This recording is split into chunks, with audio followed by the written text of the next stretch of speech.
Welcome to Sweet Life Beat Life. We hope this video helps. You start by opening Roblox Studio and loading the place. Once that's open, make sure Explorer and Properties are visible so you can edit UI elements. Next, find Starter GUI in the hierarchy and check whether the player list is created in Starter GUI, Player GUI, or Core GUI. If it's a built-in Core GUI element, note that you'll use Set Core GUI enabled or a local script. Begin a local script in Starter Player Scripts to run early on Player Join. Once you have a local script ready, call Game Get Service, Starter GUI, Set Core GUI enabled, Player List, false to disable the default list for the local client. This works because Set Core GUI enabled controls built-in Core GUI items.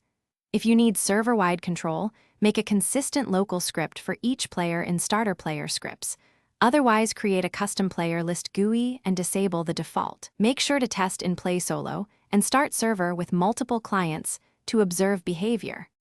To finish, move your working local script to Starter Player Scripts so each joining player runs the disable command automatically. Once done, playtest with multiple clients and verify there are no conflicting scripts re-enabling the player list. If it returns, search for Set Core GUI enabled calls or plugins that modify Core GUI. If you build a custom list, sync via remote events, but do not attempt to change Core GUI from server scripts. One key troubleshooting tip: check plugin and team settings that might recreate the list. Thanks for watching. Consider subscribing if we helped you.